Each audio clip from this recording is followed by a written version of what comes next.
Jeff Bezos commands a staggering $180 billion fortune. Yet there's an American family whose immense wealth at its zenith makes even his colossal sum seem modest. At their peak, the Mellon family amassed a fortune that surpassed the combined net worth of today's 5 wealthiest billionaires. This was a dynasty that didn't just participate in the economy. They dominated entire industries, exerted profound influence over presidential elections, and wielded such formidable power that they quite literally re-engineered America's tax codes to serve their own interests. For more than 2 centuries, they acted as the unseen puppet masters, subtly orchestrating nearly every significant economic event in American history from behind the curtains. Yet, the secret behind this empire's construction, methods so profoundly ruthless that even their fellow robber barons deemed them extreme, remains largely unknown. While luminaries like Rockefeller and Carnegie achieved household name status, the Mellons meticulously cultivated anonymity, deliberately operating from the shadows. In doing so, they amassed wealth and influence that profoundly dwarfed their more celebrated counterparts. They weren't merely accumulating riches, they were mastering the very arteries of financial flow. At their zenith in the 1922nd, the Mellons controlled assets estimated at over $500 billion in today's currency, a sum exceeding the gross domestic product of most sovereign nations. They owned the very banks that fueled America's burgeoning corporations, held sway over the oil that powered the nation's expansion, and commanded the aluminum essential to building the modern world. When the catastrophic Great Depression struck, far from suffering losses, they shrewdly acquired distressed assets for mere pennies on the dollar. The true wellspring of their success wasn't simply exceptional business acumen. It was their audacious willingness to dissolve the boundaries between private wealth and public authority in ways that would be unequivocally illegal by contemporary standards. They expertly transformed governmental positions into lucrative personal profit centers, leveraged privileged insider information to corner critical markets, and engineered tax loopholes so intricately sophisticated that the IRS continues its protracted efforts to close them even today. This is the compelling narrative of how a single son of an Irish immigrant forged America's most potent financial dynasty, and how his descendants continue, unbeknownst to many, to shape our lives in the present day. When Andrew Mellon passed away in 1937, he bequeathed a fortune so immense that his estate bore the largest inheritance tax ever recorded in American history up to that point. But that payout represented only the visible portion of their wealth. The true Mellon riches lay intricately concealed within a labyrinthine network of trusts, foundations, and offshore accounts that his astute lawyers had painstakingly perfected over decades. Conservative estimations place the family's total assets at over $50 billion in current dollars, though financial historians largely concur that the authentic figure was closer to an astonishing $100 billion. To fully appreciate this magnitude, it's a sum greater than the combined fortunes of Bill Gates and Warren Buffett. The Mellons weren't just extraordinarily wealthy. They were, in fact, the principal architects of modern American capitalism. While other affluent families concentrated their efforts on single industries, the Mellons masterminded an integrated empire that permeated every single facet of the economy. They owned the vital banks that provided capital for industrial expansion, the companies that yielded essential raw materials, and the critical political connections that sculpted favorable legislative policies. This endeavor wasn't merely about the accumulation of money. It was fundamentally about the accumulation of decisive power over the entire American economy itself. The saga commences in 1818 with Thomas Mellon, a destitute Irish immigrant who disembarked in Pennsylvania, armed with nothing but unyielding determination and an uncompromising willingness to pursue any means necessary for success. He would undoubtedly have been astounded to discover that his great-grandson would one day serve as the most influential Treasury Secretary in American history. effectively presiding over the nation's finances for more than a decade. Central to the Mellons' phenomenal success was a family philosophy bordering on obsessive zeal. Money was the sole true measure of an individual's worth, and any method of acquiring it was inherently justified, provided it wasn't technically illegal. They didn't merely circumvent rules, they fundamentally rewrote them. The family operated with an unparalleled level of internal coordination that would inspire envy in even the most sophisticated modern corporations. Each successive generation was assigned clearly defined roles. One son would meticulously manage the banks, another would oversee industrial investments, and a third would skillfully cultivate political connections. They synergistically shared vital information, pooled their considerable resources, and moved as a unified, irresistible force through the intricate circuits of American business. But their crowning genius lay in their ability to remain virtually invisible. While Rockefeller grappled with constant congressional investigations and Carnegie endured public scandals, the Mellons quietly amassed a fortune far greater than both families combined. They intuitively understood that genuine power meant never having to account for oneself in the public eye. Allow me to transport you back to 1818, when a 8-year-old Irish immigrant stepped ashore in Philadelphia, clutching a plan that would irrevocably reshape American capitalism forever. He could not possibly have known that he was planting the seeds of a dynasty destined to control American finance for the subsequent 2 centuries. The America that Thomas Mellon encountered was predominantly a nation of agrarian farmers and modest merchants. Banking infrastructure was rudimentary, industries were scattered and starved for capital, and the very concept of integrated business empires simply did not exist. The wealthiest Americans were primarily landowners and merchants engaged in local commerce. Thomas, however, envisioned something entirely different. He foresaw a world where money itself could be strategically manufactured through the meticulous manipulation of credit, debt, and investment. While his fellow immigrants diligently focused on farming or various trades, Thomas devoted his intellect to studying the intricate flows of capital. He spent countless hours observing how successful businessmen operated, dissecting their methodologies, and astutely identifying their inherent weaknesses. Pennsylvania, in the 1822, proved to be the perfect crucible for his ambitious schemes. The state was abundantly rich in natural resources, but critically deficient in capital. Local businesses desperately needed loans to expand their operations. Farmers required credit to navigate unpredictable seasonal fluctuations, and the nascent industrial sector was ravenous for investment. Thomas adroitly positioned himself as the indispensable solution to all these pressing problems. What truly distinguished Thomas from other ambitious immigrants wasn't merely his keen intelligence, it was his utter, complete lack of sentimentality regarding business. He perceived every human relationship as a transactional opportunity, every favor as a calculated investment, and every competitor as a problem awaiting a solution. This cold-blooded, calculating approach to wealth accumulation would indelibly become the Mellon family's enduring trademark for generations to come. But to comprehend precisely how a single immigrant architected America's most formidable financial dynasty, we must delve back into his very first deal in 1834, a transaction so brilliant in its conception and ruthless in its execution that it would fundamentally define the family's business philosophy for the next 200 years.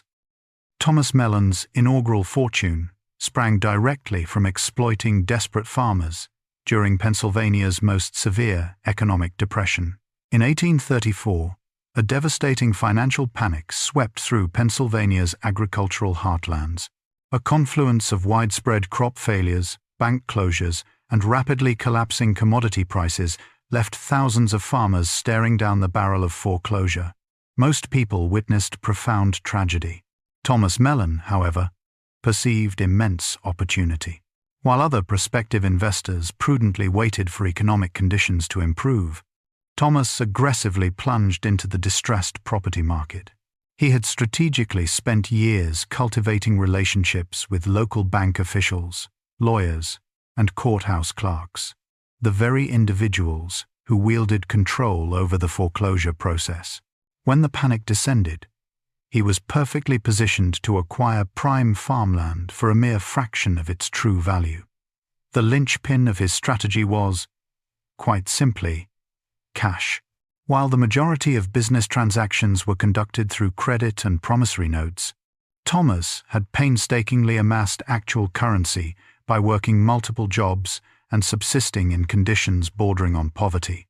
When desperate farmers required immediate cash to avert imminent foreclosure, Thomas was frequently the only buyer with tangible money in hand.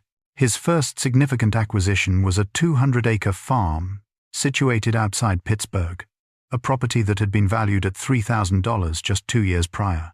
Its owner, facing immediate foreclosure, reluctantly sold it to Thomas for a paltry $400 in cash.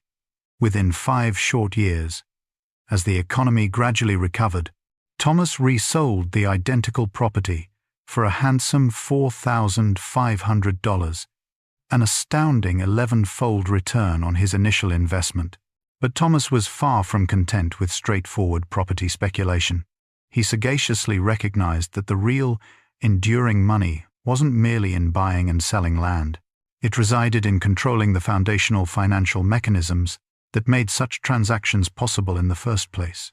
Most property sales in 1,830 seconds, Pennsylvania, invariably involved complex financing arrangements. Buyers rarely possessed full cash, obliging sellers to accept promissory notes, mortgages, and other forms of debt. Thomas astutely realized that by strategically positioning himself as a moneylender, he could extract profit from both sides of virtually every transaction. He began offering short-term loans to property buyers at interest rates that would be considered flagrantly predatory today, often ranging from 20 to 30% annually. When borrowers inevitably defaulted on these impossible terms, Thomas would promptly foreclose and acquire their properties at even lower prices than if he had purchased them directly. He was, in essence, systematically manufacturing his own inventory of distressed properties. This business model was brutal, yet undeniably brilliant.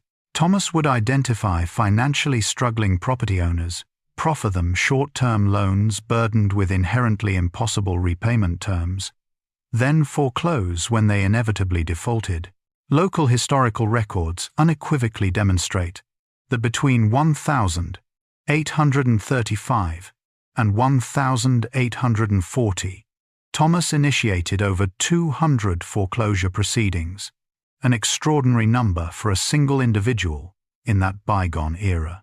What rendered this strategy particularly effective was Thomas's profound grasp of human psychology.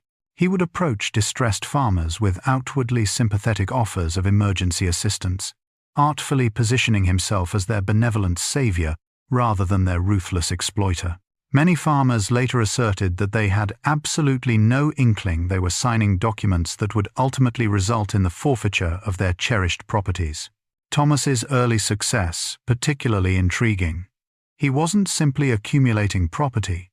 He was systematically accumulating invaluable information. Every loan extended, every foreclosure executed, every property transaction completed, granted him deeper, more granular insight into local economic conditions. He possessed an intimate knowledge of which areas were poised for recovery, which industries were experiencing growth, and which individuals were strategically positioned for future success. By 1840, Thomas Mellon had amassed ownership of over 3,000 acres of prime Pennsylvania real estate, and had firmly established himself as one of the region's most pivotal moneylenders. But, even more significantly, he had identified his next, much larger target, the nascent banking industry. Thomas's extensive property speculation was never his ultimate objective. It was meticulously calculated preparation for something far grander. He had assiduously studied the sophisticated banking systems in New York and Philadelphia and recognized that Pennsylvania's financial infrastructure was primitive by comparison. Local banks were typically small, chronically undercapitalized, and primarily focused on serving existing wealthy families rather than actively financing broader economic growth. Thomas perceived a monumental opportunity to create an entirely new archetype of bank, one that would actively seek out lucrative investment opportunities rather than passively accepting deposits. He envisioned an institution that would simultaneously function as both a traditional bank and a dynamic investment fund, adeptly utilizing depositor money to finance his own ambitious business ventures. In 1841, he liquidated a significant portion of his real estate holdings for $50,000 in cash, an amount of capital precisely sufficient to establish his very own financial institution. But Thomas was not merely interested in opening just another small-town bank. He had meticulously studied the operational intricacies of successful banks in major cities and profoundly understood that the truly substantial profits derived from coordinating multiple essential financial services under a single, unified roof. Observe the ingenuity of what Thomas created. T. Mellon & Sons was not merely a bank. It was a comprehensive financial services company. They offered traditional banking services such as deposits and loans, but they also provided specialized real estate financing, incisive business consulting, sophisticated investment management, and what we would now categorize as private equity services. The bank's very first major client was none other than Andrew Carnegie, who required crucial financing for his foundational steel investments. This pivotal relationship would prove absolutely crucial to the future success of both families, though at the time, it was simply another testament to Thomas's innate ability to discern promising opportunities long before his competitors did. What truly distinguished Thomas from his banking peers wasn't simply his access to capital or his extensive connections. It was his rigorously systematic approach to risk management. While most banks made lending decisions based on personal relationships and general impressions, Thomas developed exceptionally detailed financial analysis methods that enabled him to accurately assess the true profitability and inherent risks of potential investments. He stringently demanded comprehensive business plans, transparent financial statements, and thorough collateral assessments from all prospective borrowers. More critically, he insisted on maintaining vigilant, ongoing oversight of his investments rather than merely collecting interest payments. This hands-on, proactive approach allowed him to identify emerging problems at an early stage and implement corrective actions before potential losses could become severe. By 1850, T. Mellon & Sons had ascended to become Pittsburgh's most successful bank, boasting assets exceeding $200,000, a sum equivalent to approximately $6 million in today's money. But Thomas was far from satisfied with merely regional success. He harbored significantly grander plans, and they centered squarely on his eldest son, Andrew, who was already exhibiting the ruthless business instincts that would eventually elevate him to the stature of one of the most powerful men in American history. The foundation was now immutably set. Thomas had not only created a formidable fortune, but also a systematic, replicable approach to wealth accumulation that his descendants would diligently refine and exponentially expand for generations. Yet, this was merely the genesis of the immense Mellon empire. Andrew Mellon masterfully transformed his father's regional bank into America's second-largest financial institution, through methods that would be universally condemned as illegal by modern standards. When Andrew assumed control of T. Mellon & Sons in 1882, the bank reported assets of $2 million. By 1920, it exerted control over more than $100 million and had evolved into the principal financier for America's largest and most influential corporations.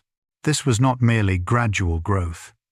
It was a systematic, deliberate conquest of the American financial system. Andrew's overarching strategy was elegantly simple. Instead of directly competing with existing banks, he would artfully make them profoundly dependent on his capital. While other banks predominantly focused on local markets, Andrew shrewdly positioned T.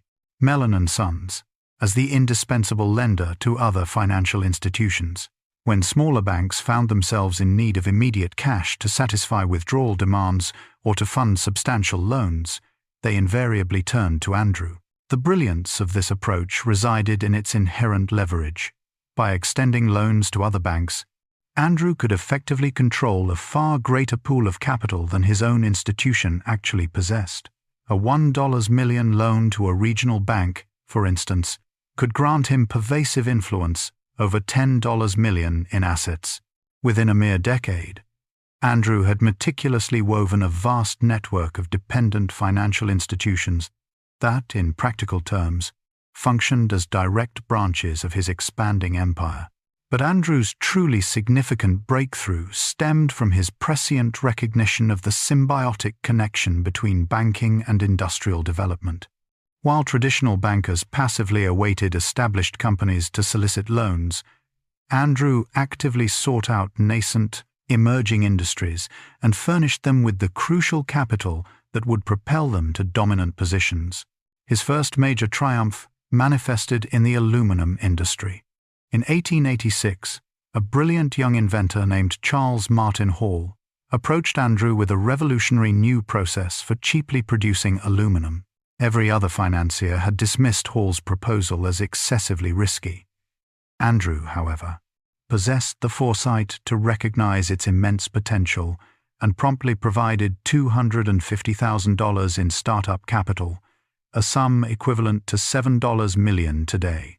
The direct result was the formation of the Pittsburgh Reduction Company, which would later evolve into the industrial giant Alcoa. Andrew didn't merely provide financing. He shrewdly secured controlling ownership and seamlessly integrated the company into his rapidly growing industrial empire. By 1900, Alcoa commanded 90% of all American aluminum production, generating millions in staggering profits for the Mellon banks. Andrew had uncovered a profound insight that other financiers had overlooked. The most profitable investments were not to be found in established industries, but rather in groundbreaking technologies capable of creating entirely new markets. While his competitors fiercely battled for shares of existing businesses, Andrew was systematically forging monopolies in these emerging, high-growth sectors. His next strategic target was the burgeoning oil industry. The petroleum sector was fragmented among hundreds of smaller companies, most of which critically lacked the capital necessary for large-scale operations. Andrew embarked on a systematic campaign of acquiring oil companies throughout Pennsylvania and West Virginia, consolidating them under the centralized Mellon control. The pivotal element of his oil strategy was vertical integration. Instead of merely owning oil wells, Andrew systematically acquired refineries, transportation companies, and extensive distribution networks. By 1910, Mellon-controlled companies managed every single aspect of oil production, from the initial drilling to the final retail sales across the entire northeastern United States. What made Andrew's approach particularly effective was his unyielding willingness to deploy predatory pricing tactics to systematically eliminate competition. Whenever independent oil companies dared to enter his territories, Andrew would temporarily slash prices below cost, relentlessly maintaining them until the competitors were driven into bankruptcy. Once they were successfully eliminated, prices would invariably revert to their previous profitable levels.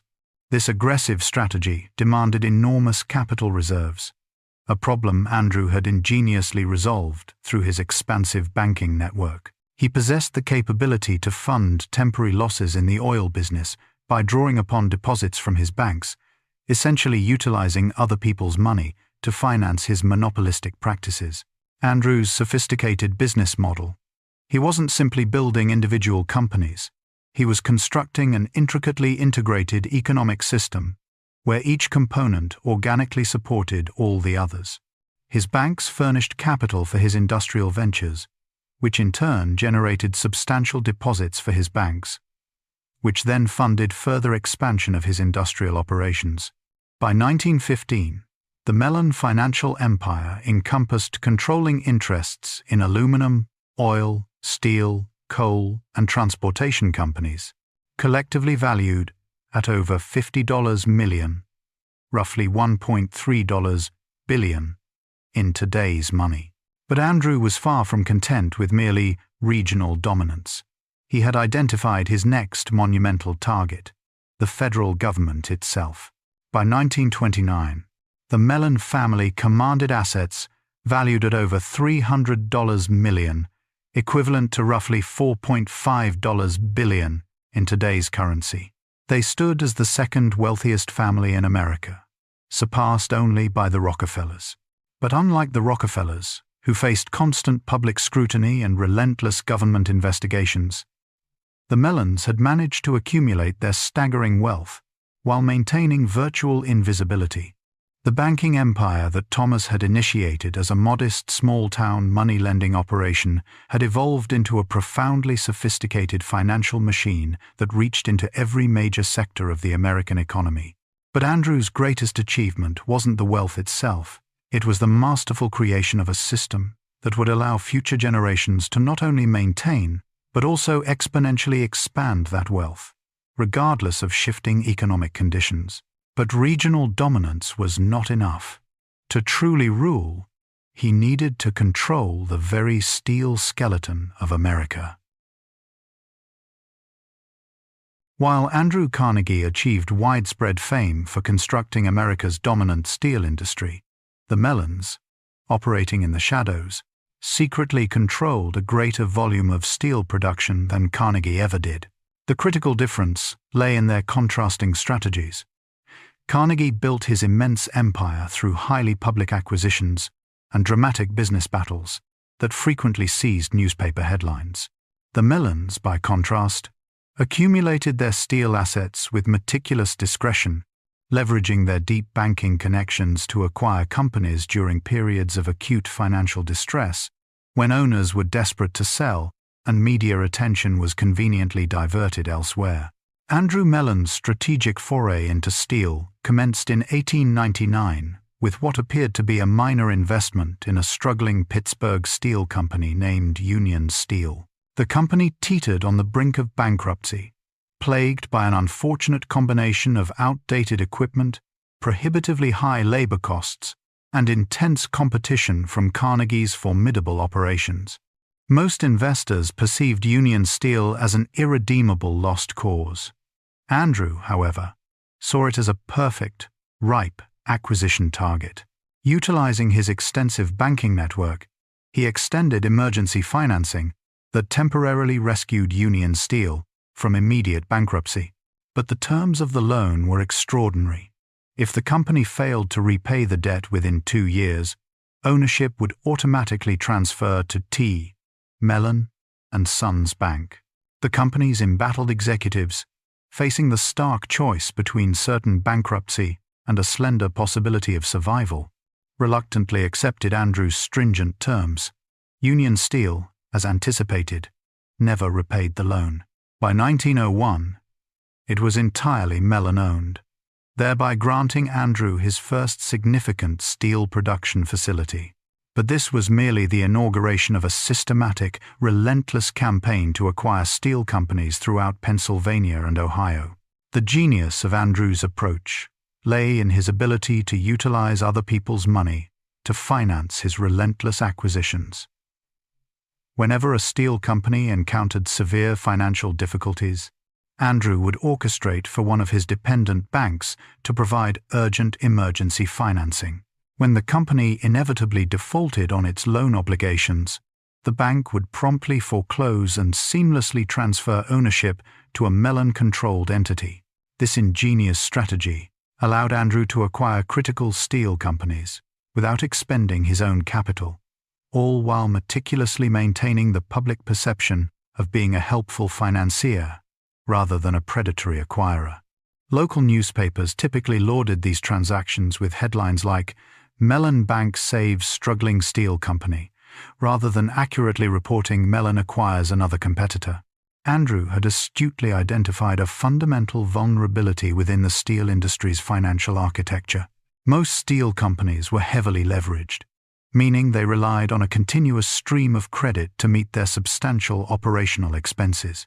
By effectively controlling the region's major sources of credit, Andrew could, in essence, systematically force steel companies into situations where selling to him became their only viable alternative to ruinous bankruptcy. Between 1901 and 1907, Andrew shrewdly acquired controlling interests in 23 steel companies, employing various iterations of this highly effective strategy. These acquisitions were far from random. They were meticulously chosen to forge an integrated production system capable of competing effectively with Carnegie Steel and other major producers. Unlike Carnegie, who focused on massive volume, Andrew specialized in high-value steel products that demanded advanced technology and highly specialized expertise. His companies manufactured specialty steels tailored for burgeoning industries such as automobiles, aircraft, and precision machinery. This strategic emphasis on high-value products consistently generated significantly higher profit margins than mere commodity steel production. While Carnegie's companies primarily competed on price, Mellon Steel companies distinguished themselves through superior quality and relentless innovation. By 1910, Mellon-controlled steel companies were generating double the per-ton profit of their larger, more volume-focused competitors. Andrew's steel strategy was never truly about directly vanquishing Carnegie in head-to-head competition. It was meticulously designed to position the Mellon family to reap immense benefits when the steel industry inevitably underwent consolidation. Andrew correctly predicted that the industry's fragmented structure was inherently unsustainable, and that a few colossal companies would ultimately come to dominate most American steel production. When J.P. Morgan forged U.S. Steel in 1901 by acquiring Carnegie Steel and several other major companies, most observers presumed this event would signal the end of opportunities for independent steel producers. Andrew, however, saw it through a different lens.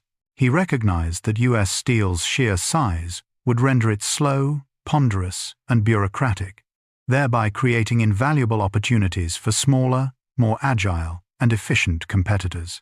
Andrew's steel companies strategically focused on niche markets that U.S. Steel couldn't effectively serve: custom orders, highly specialized products, and regional markets where personal relationships and bespoke solutions mattered more than monolithic scale economies. This astute strategy allowed Mellon Steel companies to coexist profitably with U.S. Steel rather than engaging in direct, attrition-based competition. By 1915, the Mellon family controlled steel production capacity exceeding 2 million tons annually, representing approximately 15% of total American steel production. This monumental achievement positioned them as the second largest steel producer in the entire country. But unlike U.S. Steel, their operations were characterized by exceptional profitability and highly efficient management. What's truly remarkable is the seamless manner in which Andrew integrated his extensive steel holdings with his other diverse business interests. Steel companies required massive quantities of coal for fuel, so Andrew acquired coal mines. They necessitated efficient transportation for both raw materials and finished products, so Andrew strategically invested in railroad companies. They needed continuous financing for expansion, so Andrew's banks readily provided the necessary capital. This integrated, symbiotic approach allowed Andrew to capture profits at every single stage of the steel production process. When his steel companies purchased coal, they were buying it from Mellon coal mines. When they shipped their products, they were utilizing Mellon-owned transportation networks. When they required capital, they were borrowing from Mellon banks. Look at the staggering numbers from 1920. Mellon Steel companies reported profits of $15 million, but the total profit accruing to the Mellon family was closer to an astounding $40 million. when one meticulously includes profits derived from their coal, transportation, and financing services. This intricately integrated business model generated almost 3 times the profit of standalone steel production. The coordination between different Mellon businesses was so exceptionally sophisticated that competitors struggled to comprehend how Mellon steel companies could offer more competitive pricing, while simultaneously securing robust profit margins. The answer, it became clear, was that Mellon companies weren't merely steel producers. They were integral parts of a meticulously crafted economic ecosystem, ultimately engineered to amplify the family's aggregate wealth. But all of this was merely preparation for the event that would transform the entire global economy and elevate Mellon Steel to unprecedented heights. Andrew's steel empire reached its zenith during World War I, a period when the demand for highly specialized steels surged dramatically. Military aviation necessitated advanced, high-performance alloys that only a select few companies possessed the capability to produce. Naval shipbuilding required specialized armor plates of exceptional strength, and artillery production called for precision steel components. The Mellon Steel companies had astutely positioned themselves to capitalize on the imperatives of wartime production. Their unwavering focus on high-value, specialty products meant they were uniquely equipped to satisfy stringent military specifications, capabilities that mass producers simply could not replicate. Between 1914 and 1918, Mellon Steel Company's profits soared by over 400%. Yet, remarkably, Andrew considered his true triumph not the staggering wartime profits themselves, but rather the strategic deployment of that capital to acquire additional steel assets, precisely when competitors grappled with the severe dislocations of post-war economic adjustments. As military contracts concluded in 1919, numerous steel companies found themselves saddled with crippling excess capacity and mounting debts. Andrew, however, leveraged his accumulated capital, swooping in to acquire these struggling enterprises at exceptionally favorable bargain prices. Between 1919 and 1922, he skillfully integrated another 12 steel companies into his burgeoning empire, catapulting the Mellon Steel production capacity to an impressive annual output exceeding 4 million tons. What's particularly fascinating about these post-war acquisitions is their strategic depth. Andrew wasn't simply buying steel companies. He was strategically acquiring the very technology and expertise destined to define the industry's future trajectory. Many of the companies he absorbed had pioneered innovative production methods or specialized in nascent steel applications. Consider, for instance, the Crucible Steel Company, which Andrew acquired in 1921. Crucible had developed advanced techniques for producing invaluable tool steels and specialty alloys, materials that proved indispensable for the burgeoning automotive industry.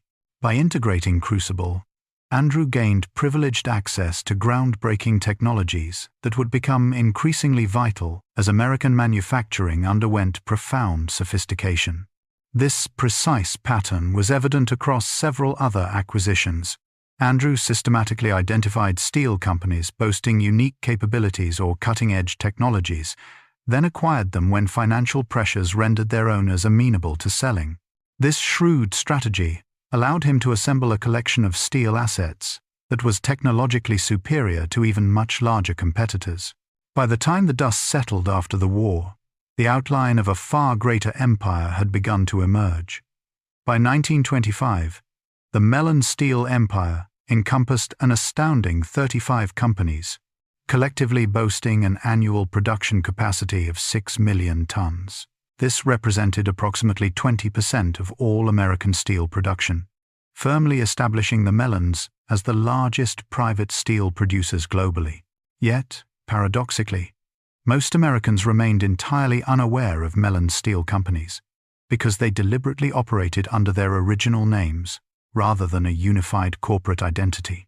This invisibility was no accident. It was a calculated maneuver, Andrew understood intimately that overt public attention would inevitably invite government scrutiny and political pressure to dismantle his steel empire. By meticulously maintaining the appearance of independent companies, he could effectively circumvent the antitrust investigations that mercilessly plagued more visible monopolists like Rockefeller and Carnegie. The steel monopoly was now complete, but it represented just one formidable component of the broader Mellon empire.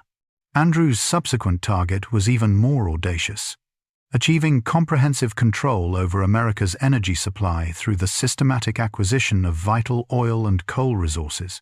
Yet steel was only one pillar of Andrew Mellon's ambition. The real power lay in controlling the energy that fueled the modern world. By 1920, the Mellon family had quietly amassed control over more oil production than Standard Oil itself. Yet, they accomplished this with such stealth that John D. Rockefeller, the titan of the industry, remained completely oblivious to having been surpassed. The secret to their unparalleled success lay in their geographic acumen.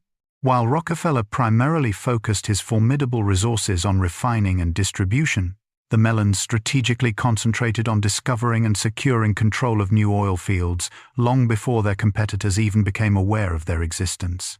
Between 1,900 and 1,920, exploration teams backed by the Mellons unearthed oil reserves valued at over $500 million in today's currency. Andrew Mellon's oil strategy originated from a deceptively simple observation. Standard Oil, so singularly focused on defending its existing monopoly, was inadvertently overlooking immense opportunities in burgeoning oil regions. While Rockefeller valiantly battled government antitrust lawsuits and painstakingly managed his vast corporate bureaucracy, Andrew quietly assembled elite teams of geologists and engineers to pinpoint untapped oil resources.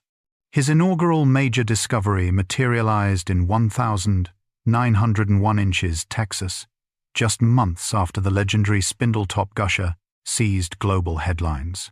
While other investors frantically rushed to acquire land in proximity to Spindletop, Andrew's astute geologists identified a distinct formation 200 meters away that exhibited strikingly similar geological characteristics. Andrew promptly purchased 50,000 acres of Texas land for an astonishingly low $2 per acre, well before anyone else recognized its latent potential. When his drilling team struck oil, a mere 6 months later, that very land was instantly valued at over $500 per acre. This singular investment yielded an astronomical 25% return and unequivocally established the quintessential pattern for all Mellon oil operations.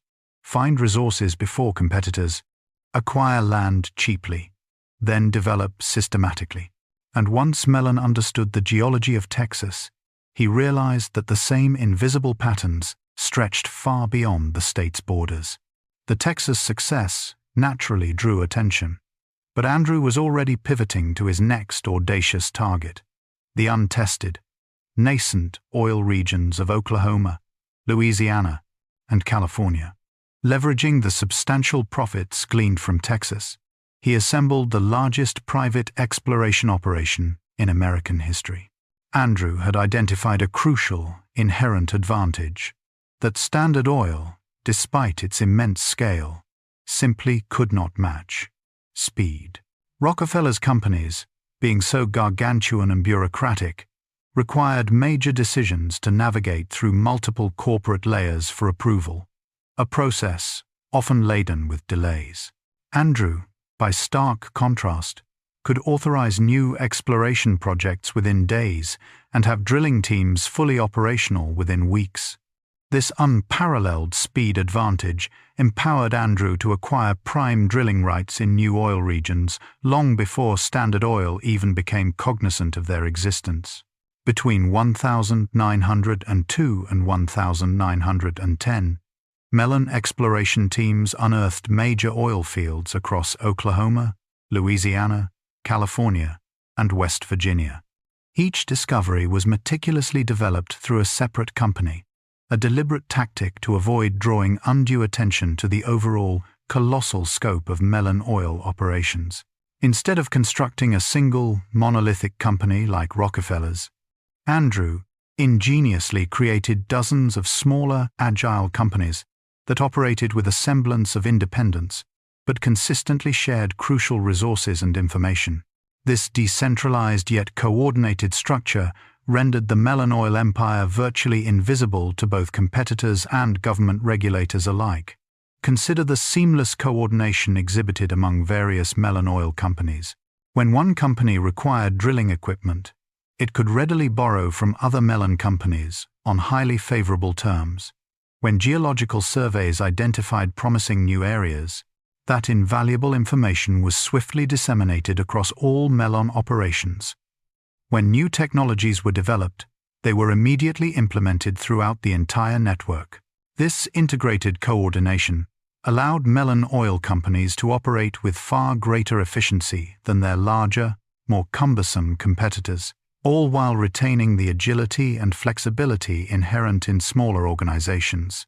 By 1915, the combined production of Mellon oil companies decisively exceeded that of any other private oil operation in America. Andrew's oil strategy was never exclusively about the mere finding and producing of oil.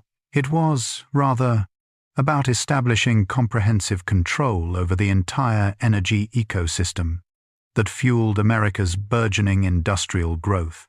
Oil was just the seminal beginning. Andrew also systematically acquired coal mines, natural gas reserves, and electrical generation facilities. His coal strategy was particularly brilliant in its foresight. Most oil companies myopically viewed coal as a competing energy source, but Andrew sagaciously recognized that coal and oil served distinct markets and could, therefore, be developed concurrently.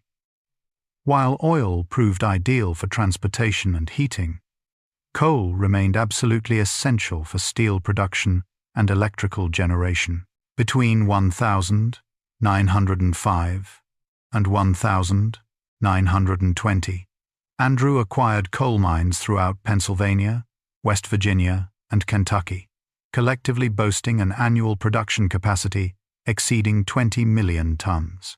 This made the Mellons one of America's largest coal producers, but again, most people remained unaware of this immense scale because the mines operated under a multiplicity of different company names. Observe how Andrew masterfully integrated his coal and oil operations. His oil companies needed energy for their drilling and refining processes, energy which they conveniently purchased from Mellon coal companies. His coal companies, in turn, required transportation for their products, which they readily obtained from Mellon-owned railroad companies. This symbiotic coordination generated robust profits at every single level, while simultaneously driving down costs throughout the entire vertically integrated system. What truly stands out is Andrew's extraordinary ability to leverage his energy empire to influence other critical industries. Steel companies, for instance, required reliable coal supplies, so Andrew offered long-term contracts at favorable prices, but exclusively to companies that also purchased other Mellon services. Railroad companies needed fuel for their extensive operations, so Andrew provided oil products in exchange for preferential shipping rates for his myriad other Mellon businesses. This strategic leverage allowed Andrew to gradually, yet profoundly, extend Mellon influence throughout the entire fabric of the American economy. By 1920, hundreds of companies found themselves deeply dependent on Mellon energy supplies, rendering them acutely vulnerable to pressure if they dared to compete with other Mellon interests. The coordination was so systematically interwoven that some historians rightly consider it the first modern example of truly vertical integration spanning multiple diverse industries. Andrew wasn't merely controlling energy production. He was ingeniously using energy control to exert pervasive influence over steel production, transportation networks, banking, and manufacturing sectors. Andrew's energy empire reached its absolute peak during World War I, a period when military demand for oil and coal created unprecedented opportunities. The U.S. Navy desperately needed reliable fuel supplies for its vastly expanded fleet. Military vehicle production required massive quantities of steel, which in turn demanded colossal amounts of coal. Aircraft production necessitated specialized fuels that only a select few companies possessed the refining capabilities to produce. Mellon energy companies were perfectly positioned to meet all these pressing needs. Their oil production fueled military vehicles and naval vessels. Their vast coal production powered the steel mills that churned out military equipment. Their specialized refining capabilities produced the critical aviation fuels for military aircraft. Between 1914 and 1918, Mellon Energy Company's profits surged by over 600%. But even more crucially, the war provided Andrew with privileged access to government contracts that furnished detailed information about future military needs and cutting-edge technological developments. Andrew's wartime activities. He skillfully exploited his position as a major military supplier to gain advanced knowledge of government policies and strategic plans. This invaluable intelligence allowed him to position his companies advantageously for forthcoming post-war opportunities. For example, Andrew learned in 1917 that the government intended to liquidate surplus military equipment once the war concluded. He shrewdly utilized this foreknowledge to acquire storage facilities and transportation assets that would be indispensable for handling the impending surplus sales. When these sales commenced in 1919, Mellon companies emerged as the primary intermediaries, generating millions in additional, unexpected profits. The same strategic pattern applied to post-war energy demand. Andrew's extensive government contacts provided him with early, confidential information about ambitious plans for highway construction, rapid suburban development, and widespread industrial expansion, all factors that would inevitably fuel increased demand for oil and coal. He meticulously leveraged this advanced knowledge to acquire energy reserves in precisely those regions slated to experience the most significant growth. By 1925, the Mellon energy empire encompassed oil production facilities across 7 states, coal mines in 5 states, natural gas operations in 4 states, and electrical generation facilities in 3 states. Their combined annual energy production dramatically exceeded that of any other private company in American history. Yet, Andrew's greatest achievement wasn't merely the sheer scale of his energy operations. It was his ingenious creation of a business model that consistently generated profits irrespective of energy price fluctuations. When oil prices were robust, his oil companies reaped exceptional profits. Conversely, when oil prices dipped, his industrial companies directly benefited from significantly reduced energy costs. This inherent balance meant that the Mellon family's total wealth continued its steady, inexorable growth, even during periods when other energy companies struggled mightily with volatile commodity prices. Between 1920 and 1930, Mellon family wealth escalated from $100 million to over $400 million, solidifying their position as the richest family in America. And when the time finally came to cash in on these energy-dominant strategies, the payoff was nothing short of historic. Gulf Oil, the jewel of their industrial crown, was eventually sold in 1984 for a substantial $13.3 billion. This massive liquidity event proved that their strategy of building vertically integrated monopolies wasn't just profitable on paper, it generated one of the largest cash windfalls in corporate history. The energy empire was now complete, but Andrew harbored even grander ambitions. His next formidable goal was to wield his accumulated wealth and pervasive influence to fundamentally reshape American government policy in ways that would unequivocally benefit his colossal business empire for generations to come. Consider the extraordinary scope of Andrew's accomplishments by 1920. He commanded America's second-largest banking network, its second-largest steel production capacity, and its largest private energy production operation. However, he understood that true, enduring power would not emanate solely from business success. It would ultimately derive from controlling the very government policies that regulated those businesses. But even an empire built on steel, coal, and oil had limits, and Andrew Mellon understood that the ultimate form of power was the ability to shape the rules themselves. In 1921, Andrew Mellon ascended to the position of Treasury Secretary, wielding a personal net worth that dwarfed the annual budget of most federal agencies. This was far more than mere public service. It was, in Andrew's strategic calculus, the ultimate business acquisition.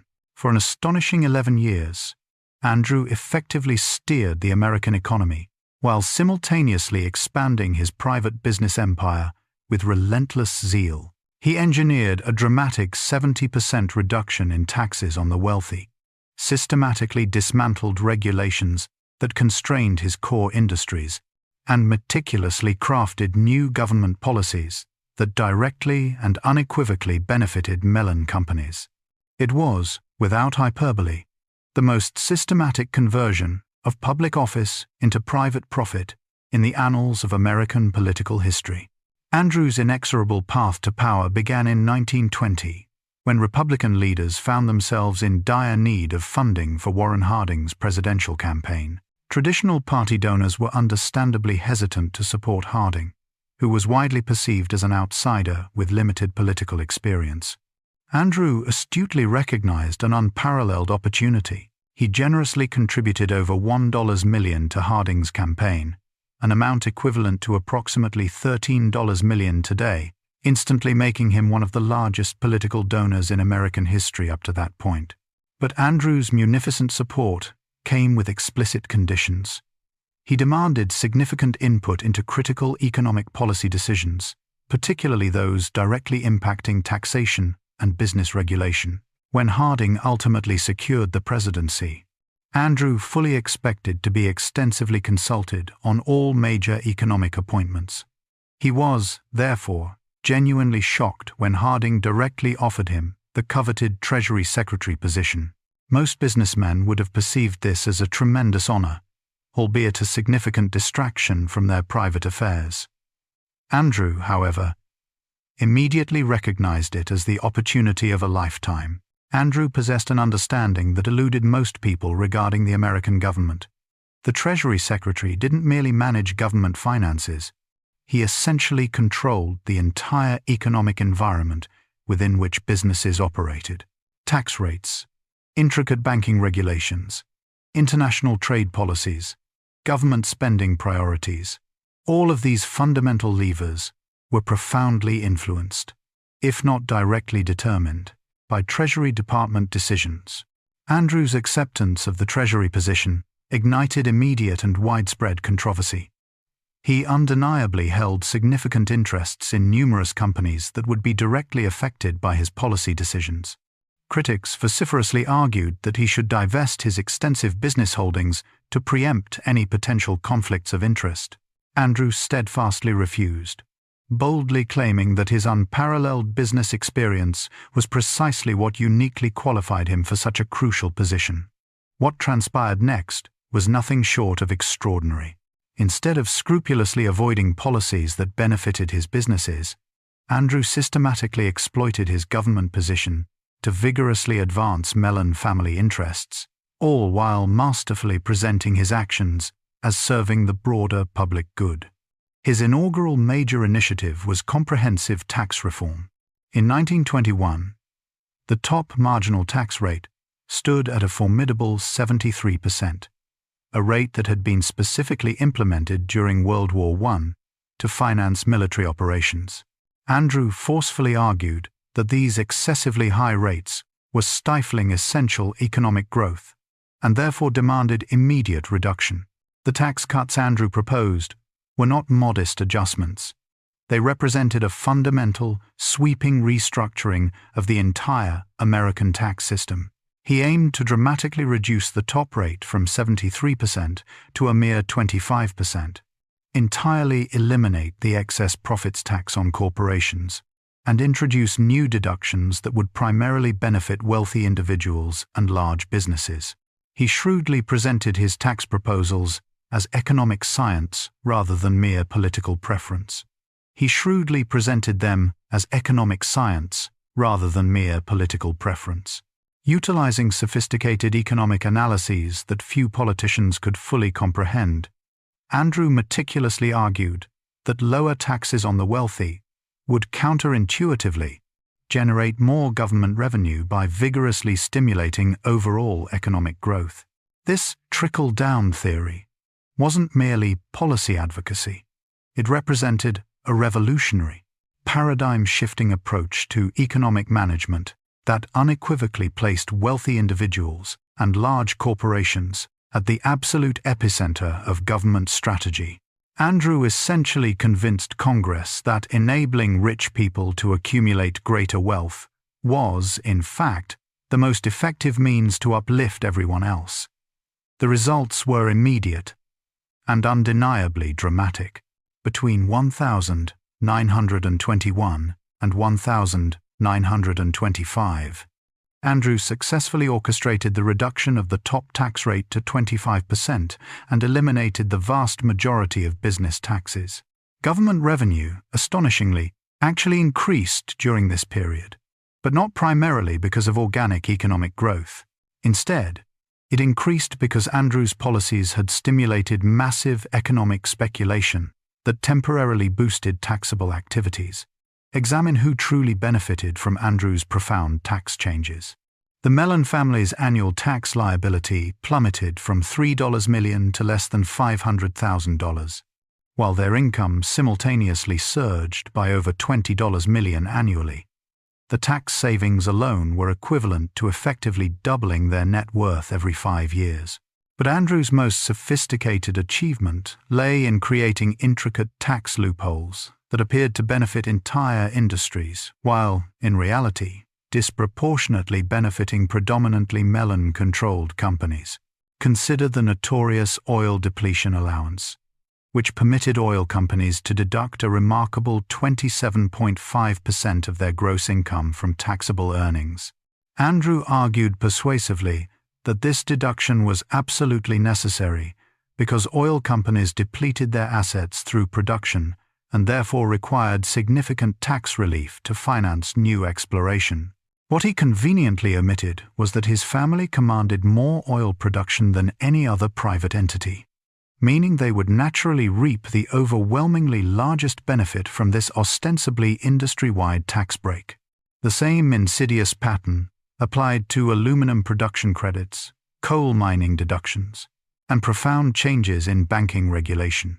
Andrew systematically engineered government policies that, on the surface, appeared neutral, yet were specifically designed with surgical precision to amplify Mellon business interests.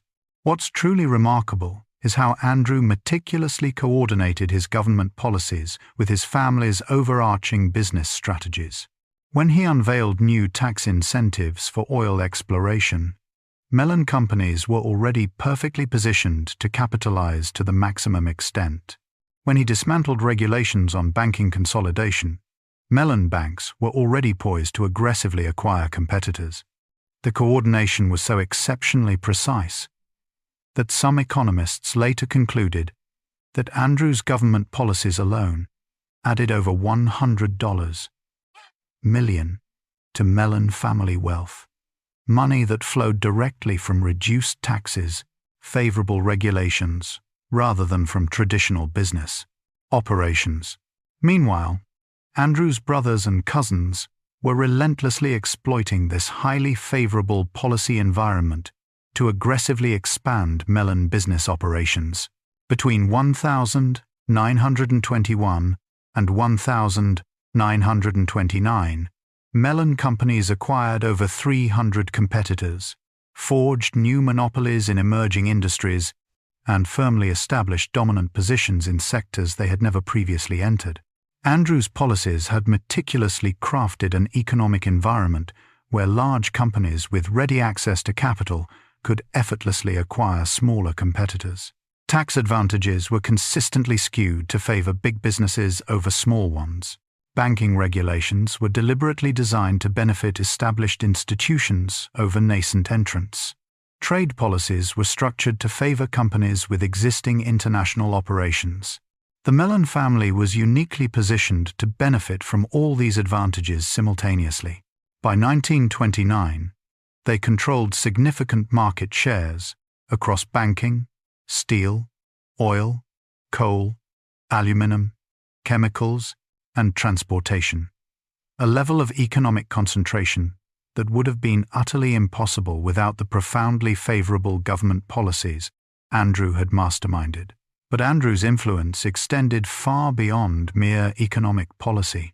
As Treasury Secretary, he possessed privileged access to confidential government information concerning planned infrastructure projects, lucrative military contracts, and sensitive international trade negotiations. This exclusive intelligence empowered Mellon companies to strategically position themselves advantageously for upcoming opportunities. Consider the monumental St. Lawrence Seaway project, which was being planned in profound secrecy during the mid-1920s. Andrew learned about the project years before its public announcement, and masterfully used this foreknowledge to acquire shipping companies and critical port facilities that would inevitably benefit immensely from the new transportation route. The same strategic pattern applied to colossal highway construction projects, extensive military base expansions, and pivotal international trade agreements.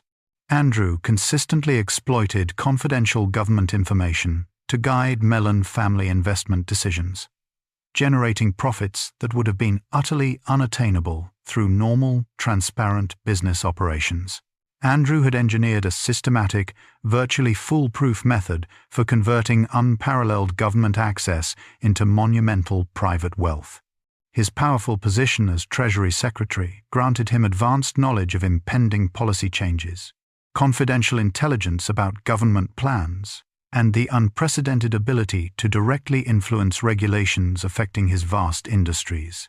By 1929, the Mellon family's net worth had skyrocketed from $100 million to over $500 million, a staggering five-fold increase in just 8 short years. The lion's share of this phenomenal growth stemmed not from conventional business operations, but directly from the profoundly favorable policy environment Andrew had meticulously created and the confidential information he had exclusively accessed. But Andrew's greatest achievement wasn't the wealth itself. It was his ingenious creation of a self-sustaining system that would empower future generations to maintain their formidable advantages, irrespective of shifting political conditions.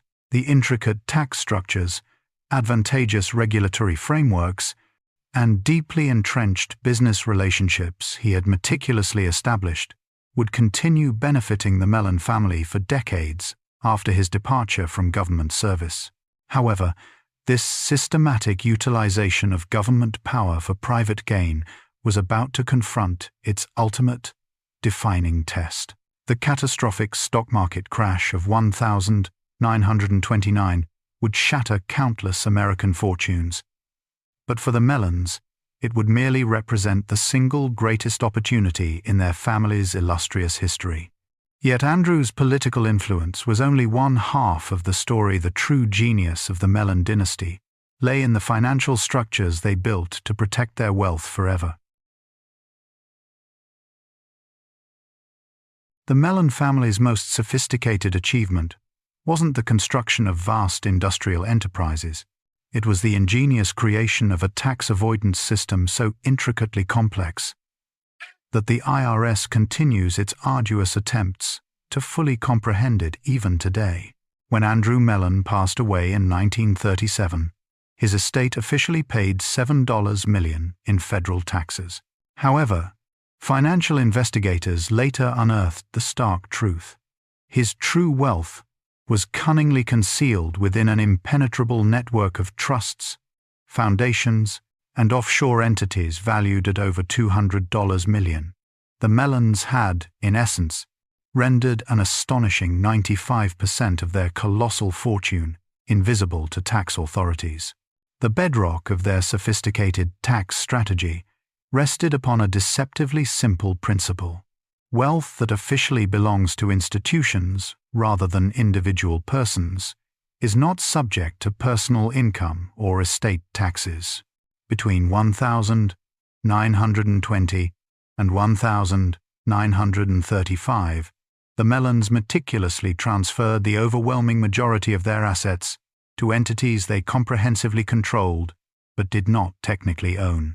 Andrew's inaugural major tax scheme was the Mellon Institute, shrewdly established in 1913 as a scientific research foundation. The institute received millions in generous donations from Mellon companies and, in turn, utilized these funds to conduct research that, by a remarkable coincidence, consistently benefited Mellon business interests. These substantial donations were fully tax-deductible for the contributing companies, and the Institute's activities themselves were entirely exempt from corporate or personal taxes. But the Institute was far more than a mere tax shelter. It was a highly sophisticated business intelligence operation. Institute researchers assiduously studied emerging technologies, meticulously analyzed competitors' operations, and keenly identified new investment opportunities. This invaluable research was funded with tax-deductible dollars, yet it generated profound insights that demonstrably helped Mellon companies maintain their formidable competitive advantages. Crucially, the Institute consistently provided legitimate, groundbreaking scientific research that esteemed universities and government agencies came to rely upon, rendering it virtually immune to public criticism. It consistently provided legitimate, groundbreaking scientific research that esteemed universities and government agencies came to rely upon, rendering it virtually immune to public criticism. After all, who would dare question a foundation ostensibly dedicated to the noble advancement of human knowledge? The Institute model proved so profoundly successful that Andrew systematically expanded it throughout the 1,920 seconds. The Mellon Educational Foundation generously funded universities and crucial research programs. The Mellon Cultural Foundation enthusiastically supported museums and vital artistic institutions. The Mellon Health Foundation financed essential medical research and critical hospital construction. Each foundation served distinct, yet dual purposes, providing substantial tax deductions for Mellon companies while simultaneously supporting activities that greatly enhanced the family's public reputation and pervasive influence. In this regard, historical critics have often drawn a sharp and telling parallel between Andrew Mellon and the great banking dynasties of the Renaissance. Mellon has been cast by some as a modern-day Medici, a financial wizard who used cultural patronage to launder his image just as the Florentine bankers did centuries ago. Much like the Medici funded grand artistic works to distract from their ruthless financial maneuvering, Mellon's donation of his massive art collection to the National Gallery was seen by critics as a strategic maneuver to sway public opinion during the heat of his tax evasion scandal. It was a masterclass in legacy building, using art to silence the accusations of corruption. By 1930, these foundations collectively controlled assets worth over $50 million, while generating approximate tax savings of an estimated $15 million annual. Andrew had astutely discovered that charitable activities weren't merely beneficial for society, they were incredibly profitable for wealthy families who possessed the acumen to structure them properly. Every dollar generously donated to Mellon foundations effectively reduced taxable income by $1. Yet, the foundations themselves continued to shrewdly invest their assets and generate impressive returns that ultimately, albeit indirectly, benefited Mellon interests. Andrew's next brilliant innovation was the intricately designed family trust system. Instead of individual family members directly owning assets, they strategically became beneficiaries of trusts that technically held their wealth. These trusts could generate income for beneficiaries without triggering taxable events, and, crucially, trust assets were not subject to onerous estate taxes when beneficiaries passed away. The trust structures Andrew painstakingly created were extraordinarily complex. A single piece of Mellon property might be officially owned by one trust, meticulously managed by a second trust, and have its income distributed through a third, separate trust. This deliberate complexity made it virtually impossible for tax authorities to accurately trace the true ownership and underlying value of Mellon assets. Consider the Mellon family's magnificent Pittsburgh mansion, which was officially owned by the Allegheny Cultural Trust, meticulously managed by the Pennsylvania Heritage Foundation, and occupied by family members who paid rent to a separate entity called Residential Services Corporation. Each distinct entity was controlled by different family members, thereby creating an opaque web of relationships that profoundly obscured the true nature of the arrangement. This sophisticated mansion arrangement generated a multitude of tax benefits. The trusts could legitimately deduct property maintenance expenses. The rental payments were shrewdly classified as business expenses for the occupying family members, and the property's appreciation was ingeniously never subjected to personal income taxes. A single grand piece of real estate had been transformed into a complex, multi-layered financial instrument that consistently generated significant tax savings year after year. The Mellon Trust system wasn't solely about the immediate avoidance of taxes. It was, more fundamentally, about the creation of permanent, self-perpetuating wealth that would benefit future generations regardless of shifting tax laws. To understand the genius of this system, one only has to look at their contemporaries who failed to employ it. Take the Vanderbilt family, for instance. Once the wealthiest in America, they famously depleted their colossal fortune over just a few generations through lavish spending, lack of investment strategy, and internal family rifts. The Mellons, by contrast, avoided this fate. Their trusts were designed not just to hide money, but to prevent heirs from spending the principal, ensuring that the dynasty survived while others crumbled. Trust assets could grow indefinitely without ever being subjected to punitive estate taxes, meaning the family's wealth would compound exponentially over generations without significant tax erosion. Andrew's most sophisticated scheme was international tax arbitrage. He strategically established companies in countries boasting favorable tax treaties with the United States, then meticulously structured transactions to exploit advantageous differences between American and foreign tax laws.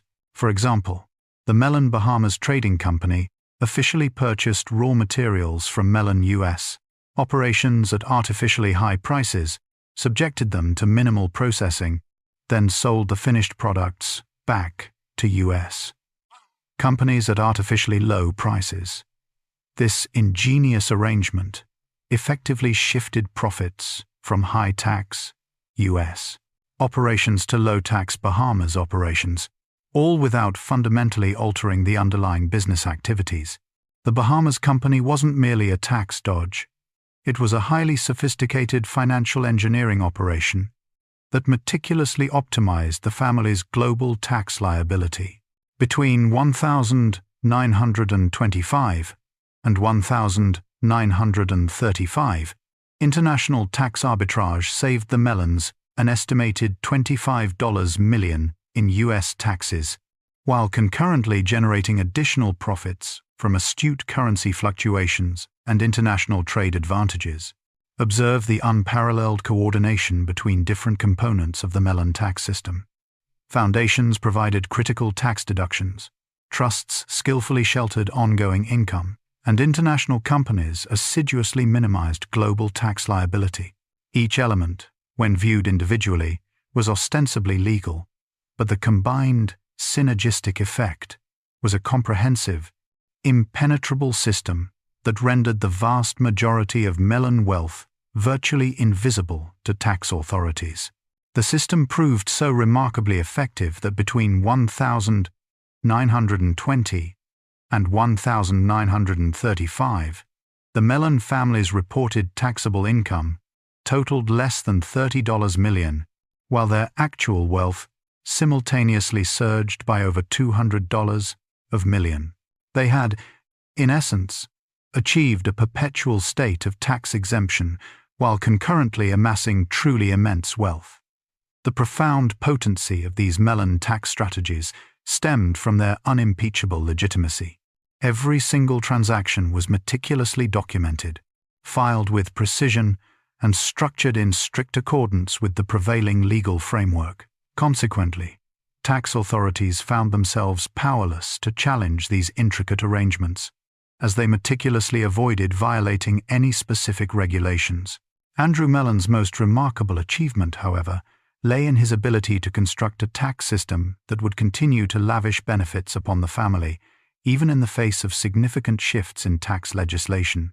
For instance, when estate taxes saw substantial increases in the 1932, the Mellon fortune was already securely sheltered within a web of trusts. Similarly, as corporate taxes climbed in the 1942, Mellon businesses had been cleverly reorganized as partnerships and other legal entities that were simply not subject to corporate taxation. In reality, Andrew had presciently anticipated the eventual rise in tax rates, establishing structures designed to safeguard the family's financial advantages, irrespective of future policy alterations. By the time politicians belatedly recognized the urgent need for tax reform, the Mellons had already strategically positioned their vast wealth far beyond the reach of any emergent regulations.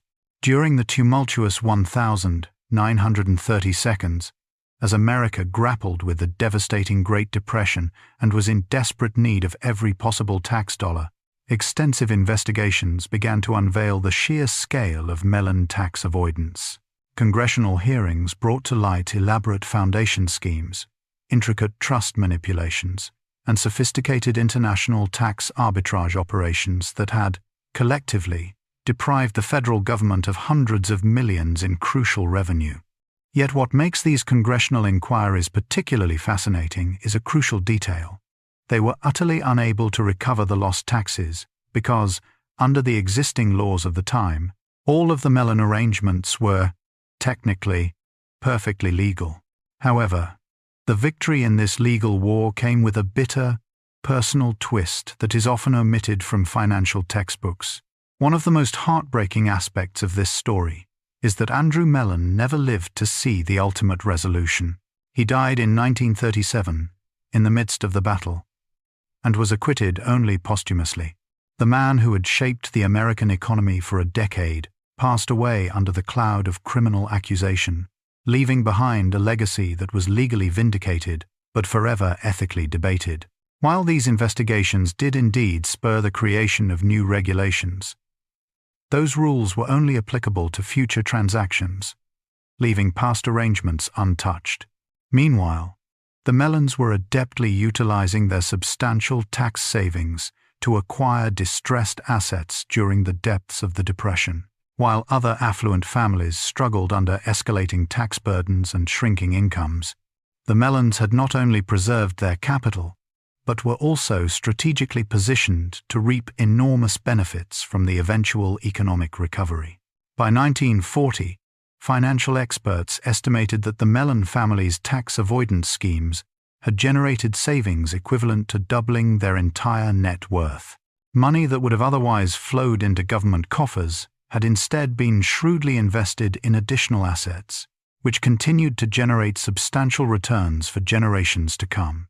The ingenious tax system meticulously engineered by Andrew Mellon thus became the quintessential blueprint for sophisticated wealth management throughout the entire 20th century.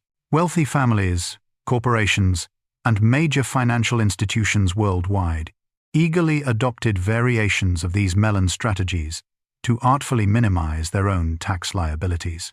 Indeed, the origins of modern offshore banking, the strategic management of charitable foundations, and trust-based estate planning can all be traced back to the innovative methods Andrew developed during the 1920 and 1930. The Mellons had not merely avoided taxes, they had, in effect, invented the very mechanisms that would empower wealthy individuals to circumvent taxation for generations. However, the family's most audacious and far-reaching scheme was yet to unfold.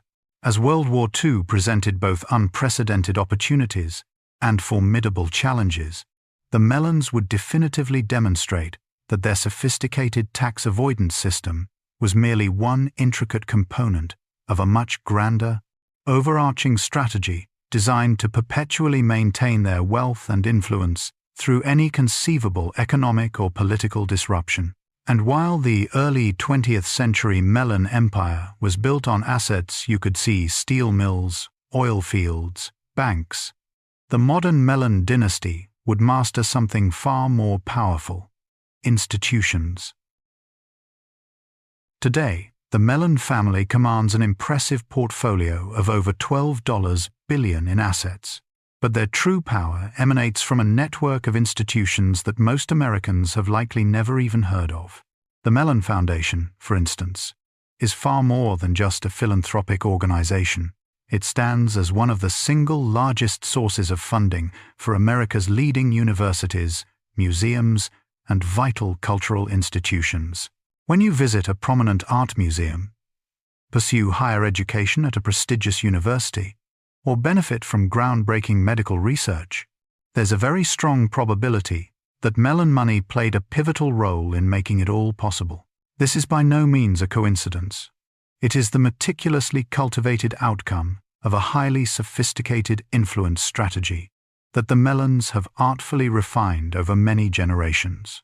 By strategically funding institutions that profoundly shape public opinion, mold cultural values, and drive policy discussions, they wield an enormous, yet often invisible, influence over American society, all without the need to occupy any official political positions. Consider, for example, Carnegie Mellon University, a renowned institution that was born from a pivotal merger between the Mellon Foundation and Andrew Carnegie's educational endowments in 1967. The university is not simply named in honor of the family. It is, in essence, a Mellon-controlled institution, meticulously dedicated to cultivating and training future leaders across critical fields such as technology, business, and public policy. Carnegie Mellon's esteemed computer science program has produced a cadre of top executives for major technology companies globally. Its highly regarded business school has mentored leaders who now dominate Wall Street, and its comprehensive public policy programs have educated countless government officials. Thousands of influential Americans have thus received their formative education at an institution that inherently reflects and promotes Mellon values and priorities. This deep university connection provides the Mellons with something even more invaluable than money itself: privileged access to emerging talent and cutting-edge knowledge of technological advancements. It is not uncommon for Carnegie Mellon researchers to share their groundbreaking findings with representatives from the Mellon Foundation well before public publication, granting the family early, strategic insights into innovations that could significantly impact their extensive investments. The contemporary Mellon strategy isn't about directly controlling specific industries in a visible way. Instead, it is masterfully focused on controlling the very flow of information, groundbreaking ideas, and exceptional talent that fundamentally shapes how American society progresses and evolves. They understand that there's no need to directly own technology companies if they can subtly influence the brilliant minds who are actively creating new technologies. The Mellon Foundation's extensive art and culture initiatives serve remarkably similar strategic purposes. By providing substantial funding to major museums and influential cultural institutions, the family skillfully guides and shapes public discourse surrounding art, history, and core social values. It's often observed that museum exhibitions, academic conferences, and cultural programs frequently reflect perspectives and narratives that are inherently aligned with Mellon interests. This cultural influence is particularly potent precisely because museums and universities are widely perceived as neutral, objective institutions. When a prominent museum presents an exhibition detailing American business history, for instance, viewers instinctively assume they are receiving unbiased, factual information. They rarely, if ever, consider that Mellon funding might have subtly influenced which specific stories are chosen to be told, and crucially, how those narratives are presented. Yet behind every dynasty, no matter how carefully engineered, there are human cracks that rarely make it into the official history. But behind this polished facade of cultural patronage and intellectual authority, the family has fought diligently to keep their own private vulnerabilities hidden from the public eye. Rumors have long circulated that Paul Mellon, the family's most revered art patron, struggled with deep psychological burdens. It is alleged that he sought treatment from the famed Carl Jung and may have grappled with severe delusions involving flying saucers. The Mellon machine worked tirelessly to bury these details, ensuring that the public saw only the dignified connoisseur, not the troubled man behind the checkbook. This silence highlights the immense pressure to preserve the dynasty's impeccable image at all costs. Perhaps the most sophisticated dimension of modern Mellon influence is their profoundly systematic approach to policy development. They do not merely engage in conventional lobbying for specific pieces of legislation. Instead, they meticulously construct the very intellectual infrastructure that fundamentally shapes how policymakers conceive of and approach major issues. This intricate process commences with foundation-funded research undertaken at leading universities. Mellon Foundations provide substantial grants for academic studies, spanning critical areas such as economic policy, environmental regulation, healthcare reform, and technology governance. While these studies ostensibly appear to be neutral academic research, the underlying funding guidelines and research priorities consistently steer them towards approaches that align seamlessly with Mellon business interests. This foundational academic research then flows directly into expert analysis by influential think tanks. Prestigious organizations like the American Enterprise Institute, the Brookings Institution, and various regional policy centers receive significant Mellon funding to meticulously analyze the university research and subsequently develop comprehensive policy recommendations. These think tanks, by virtue of their established credibility with policymakers and media organizations, ensure that their recommendations wield substantial influence in crucial political discussions. The think tank recommendations are then strategically amplified through extensive media coverage. News organizations, including public television and radio stations that often receive Mellon cultural funding, report widely on these policy studies and recommendations. Editorial writers and opinion columnists, many of whom participate in programs financially supported by Mellon Foundations, readily incorporate these ideas into their influential commentary.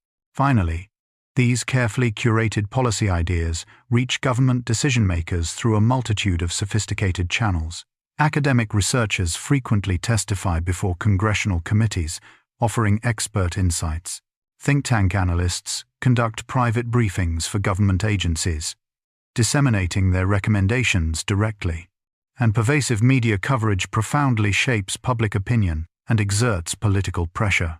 The cumulative effect of this multifaceted process is to make Mellon-favored policies appear to be the broad consensus of expert opinion, rather than merely the specific preferences of a single, powerful, wealthy family.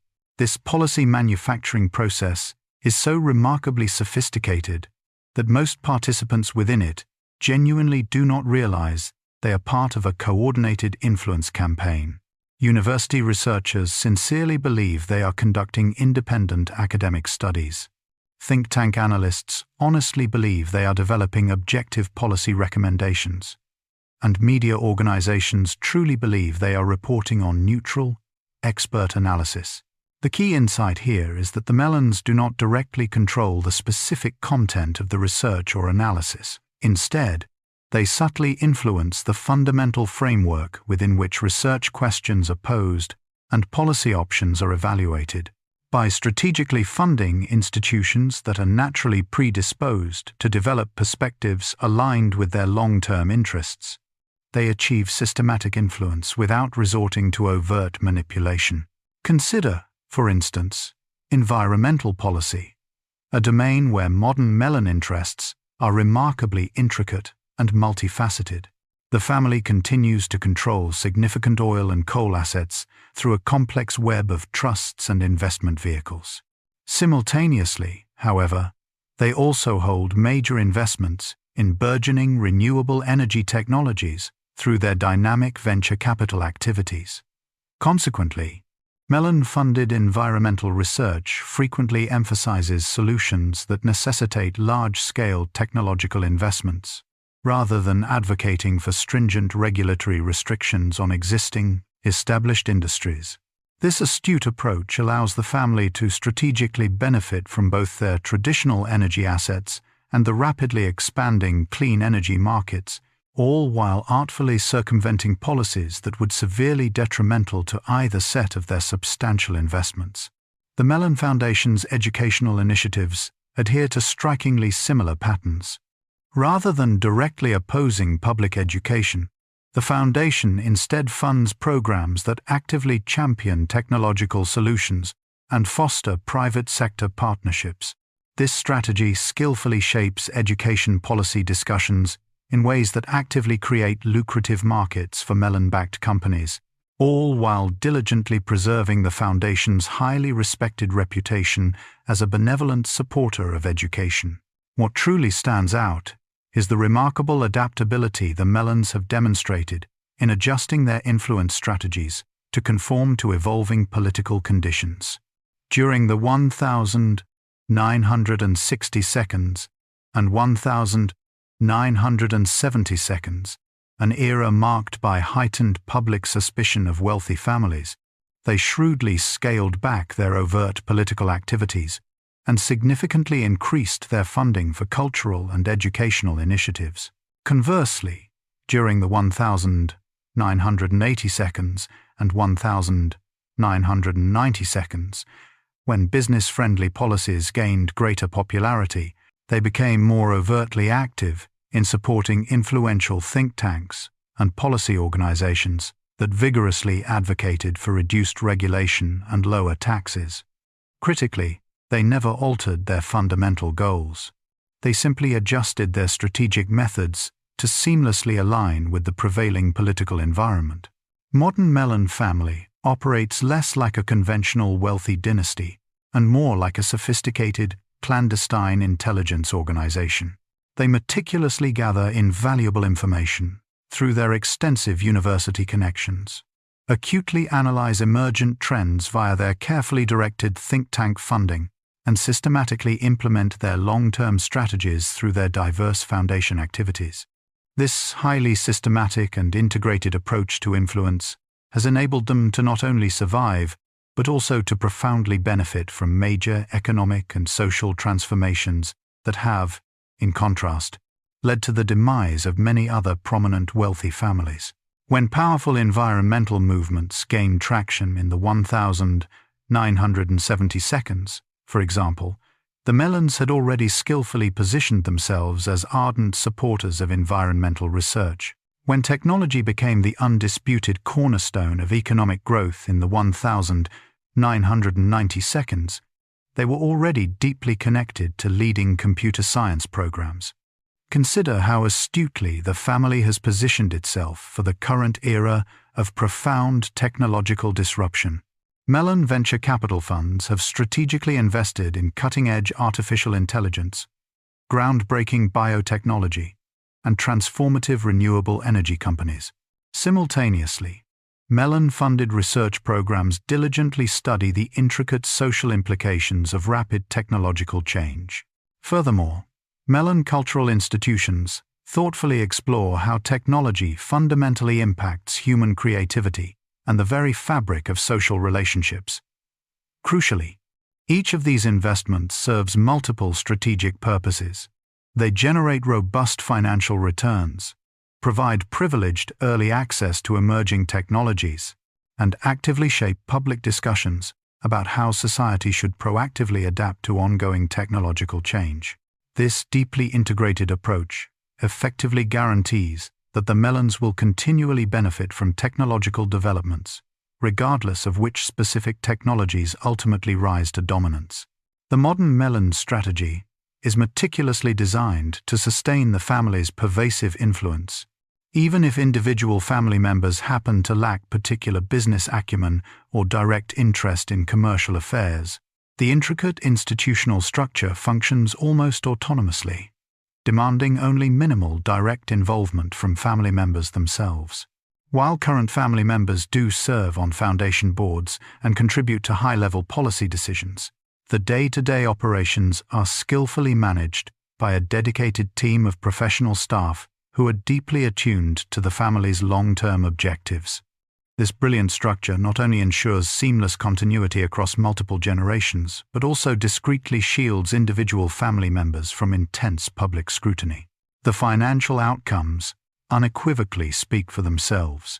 Between 1990 and 2020, the Mellon family's formidable wealth surged from approximately $3 billion to over $12 billion, a remarkable feat achieved despite substantial charitable donations and considerable family expenditures.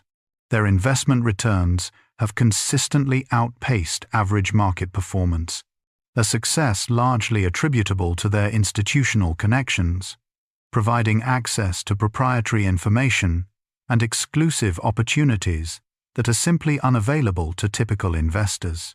Yet, the family's most profound achievement transcends mere financial figures. It is the ingenious creation of a self-sustaining system for perpetually maintaining both wealth and influence across countless generations.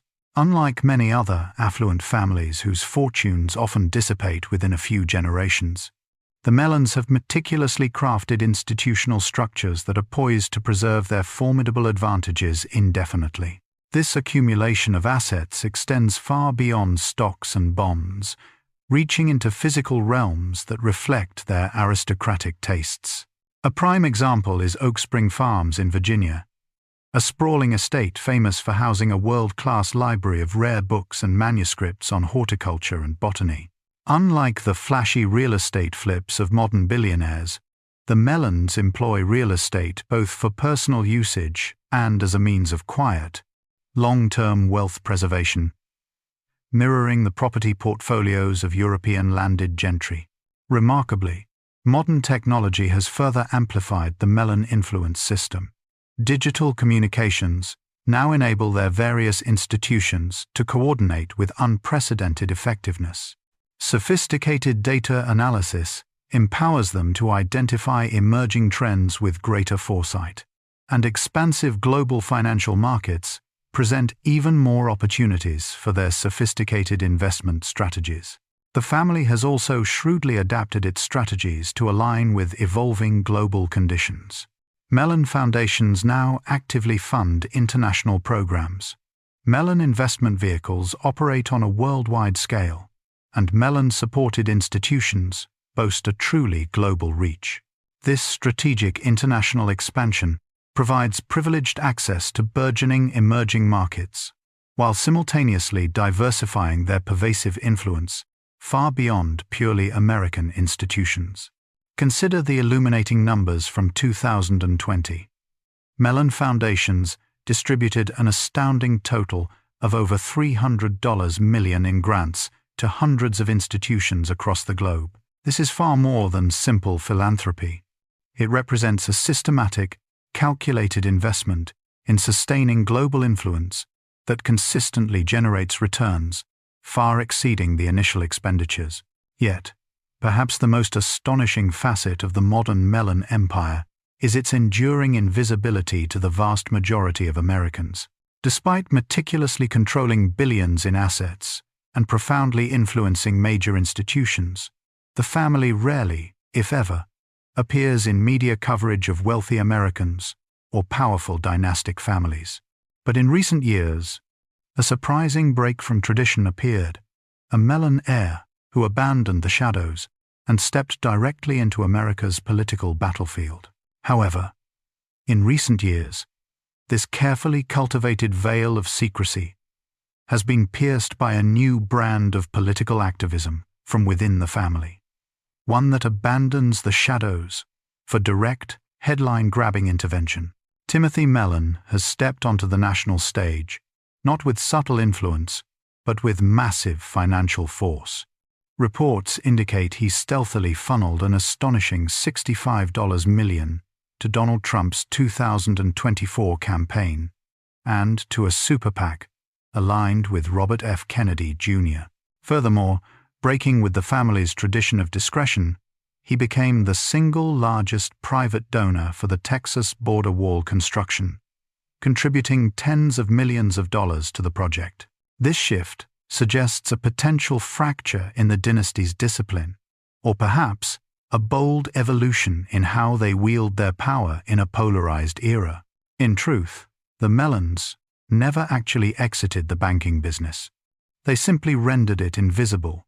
While traditional banks like JP, Morgan Chase and Bank of America operate under an intense regulatory spotlight, the Mellons meticulously control an expansive, discrete network of private investment funds, family offices, and highly specialized financial services that manage trillions of dollars with virtually no public oversight whatsoever.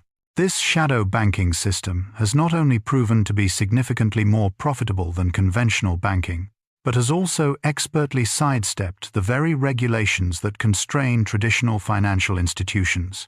The modern Mellon financial empire operates through dozens of intricately interconnected entities, bearing names such as Allegheny Capital Management, Pennsylvania Investment Services, and Pittsburgh Asset Holdings. Each entity outwardly presents itself as an independent financial firm, yet they seamlessly share personnel, coordinate strategies with remarkable precision, and fluidly transfer capital among themselves in ways that would be utterly impossible for regulated banks. Consider just how remarkably sophisticated this coordination has become.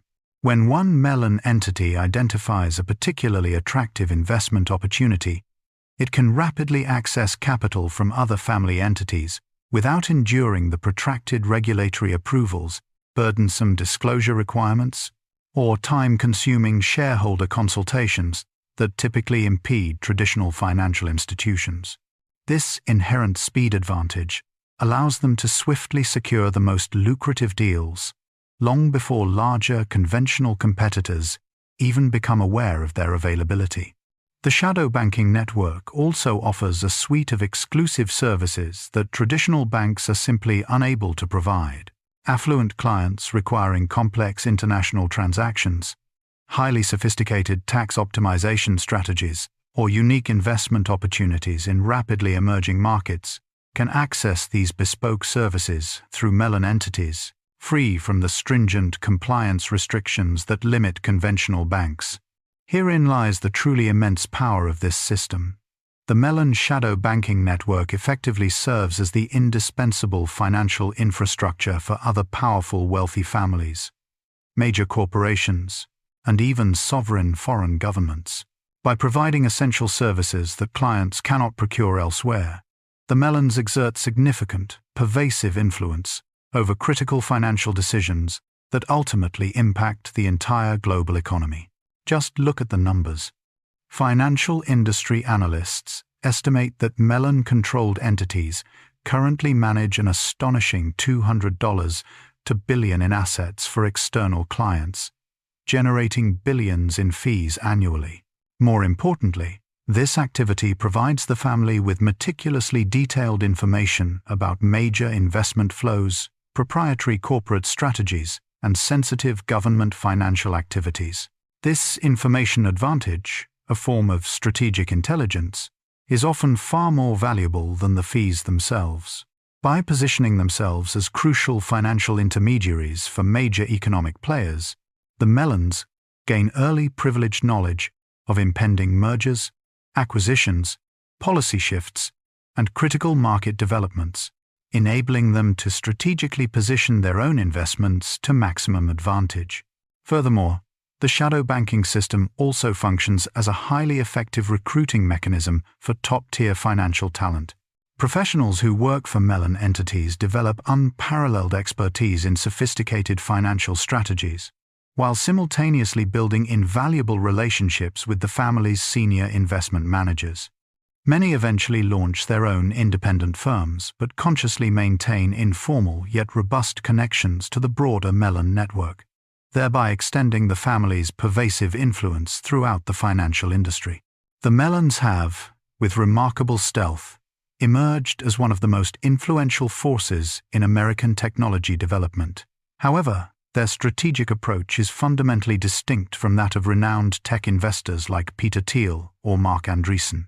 Rather than relentlessly pursuing revolutionary breakthroughs designed to disrupt existing industries, the Mellons meticulously focus on technologies that enhance the efficiency and profitability of established systems. Their venture capital funds consistently invest in enterprise software, industrial automation, financial technology, and healthcare innovations, solutions that empower existing institutions and make them more robust, rather than aiming to replace them entirely. This strategy reflects an incredibly sophisticated understanding of how technological change actually unfolds. While media attention often gravitates towards dramatic disruptions, such as social media platforms or electric vehicles, the most significant and pervasive economic impacts frequently stem from incremental, yet profound, improvements that render existing processes more efficient and ultimately more profitable. Mellon venture funds have made investments in hundreds of technology companies since the 1992, and their portfolio unmistakably reveals clear strategic patterns. They deliberately shun consumer-facing technologies that tend to generate significant public attention, instead concentrating on business-to-business solutions that operate largely invisibly but ultimately become indispensable infrastructure for countless other companies. Consider their astute approach to artificial intelligence. While other investors fiercely competed for stakes in high-profile AI companies developing autonomous vehicles or virtual assistants, Mellon funds focused on AI applications for highly specialized domains such as financial analysis, advanced medical diagnosis, and industrial optimization. These technologies may attract less media coverage, but they consistently generate more sustainable and enduring competitive advantages. Yet, there is a wilder, more volatile side to this modern wealth that defies the family's conservative institutional logic. Matthew Mellon II took a radically different and riskier route: cryptocurrency. Breaking from traditional banking, he reportedly turned an early investment of $2 million into a staggering $1 billion fortune in Ripple. Paranoid about hackers, he allegedly stashed the digital keys to this fortune in various bank vaults across the country under false names. Tragically, when he died suddenly in 2018, no concrete evidence or access codes could be found, leading to speculation that this massive digital treasure may be lost forever on the blockchain. A stark cautionary tale of modern wealth colliding with human fragility. The synergy and coordination between Mellon venture investments and their traditional institutional activities have evolved into an extraordinarily sophisticated system. Universities that receive substantial Mellon funding frequently serve as crucial testing grounds for technologies developed by Mellon-backed companies. Medical institutions supported by Mellon foundations often implement cutting-edge healthcare technologies sourced directly from Mellon investment portfolios. Even cultural organizations funded by Mellon philanthropy utilize software and systems developed by firms intimately connected to the Mellon network. This profound institutional integration provides guaranteed markets for Mellon technology investments, while simultaneously generating invaluable real-world performance data that helps refine and perfect products long before their broader commercial launch. It represents a systematic method for dramatically reducing investment risk while accelerating returns, a strategic advantage that no traditional venture capital fund can genuinely match. The technology strategy also serves as a crucial talent pipeline for the broader Mellon empire. Entrepreneurs who receive Mellon funding frequently evolve into long-term partners in other family ventures. Engineers and executives from Mellon-backed companies often transition to join other Mellon family enterprises. This powerful network effect not only amplifies the impact of individual investments, but also actively builds and nurtures relationships that continue to generate opportunities for decades. What is truly remarkable about the Mellon approach to technology is their unparalleled ability to benefit from every major technological trend of the past 3 decades without ever becoming indelibly identified with any specific technology sector. Their diversified and adaptable approach has enabled them to profitably capitalize on the Internet's development, the rise of mobile computing, the proliferation of cloud services, and the advent of artificial intelligence, all while skillfully avoiding the inherent volatility that has decimated many less diversified, technology-focused investors. Consider how this sophisticated strategy played out in the realm of financial regulation following the 2008 economic crisis. Instead of simply opposing all financial reforms outright, Mellon-funded research adeptly emphasized regulatory approaches that would primarily apply to large, traditional banks, while simultaneously creating advantageous opportunities for alternative financial institutions, precisely the kind controlled by the Mellons.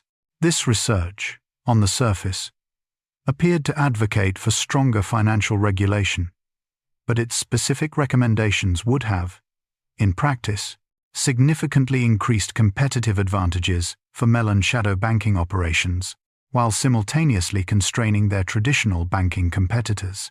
This ingenious approach allowed the family to outwardly appear supportive of reform, while actually deriving substantial benefits from the resulting regulatory changes. The Mellons have systematically extended their influence operations far beyond American institutions, meticulously constructing a global network that rivals the diplomatic capabilities of many national governments. Their international strategy operates through the same astute institutional approach they employ domestically, but with added layers of complexity due to differing legal systems, diverse cultural contexts, and varied political structures.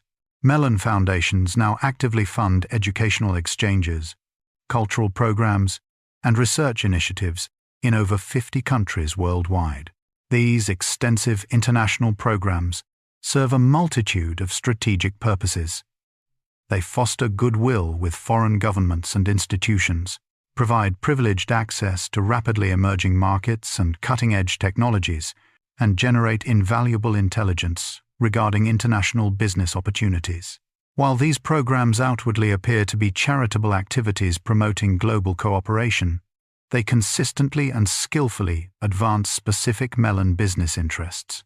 Consider their strategic approach to burgeoning emerging markets in Asia and Africa. Instead of merely making direct investments in foreign companies, the Mellons fund educational programs that meticulously train local professionals in Western business practices, facilitate cultural exchanges that build invaluable relationships with future leaders, and initiate research programs that delve into specific economic development opportunities. These carefully cultivated programs create extensive networks of international contacts, who naturally develop favorable impressions of American institutions and business approaches. Crucially, former exchange participants often rise to become influential business and political leaders in their home countries, providing the Mellons with invaluable connections and profound insights into local conditions.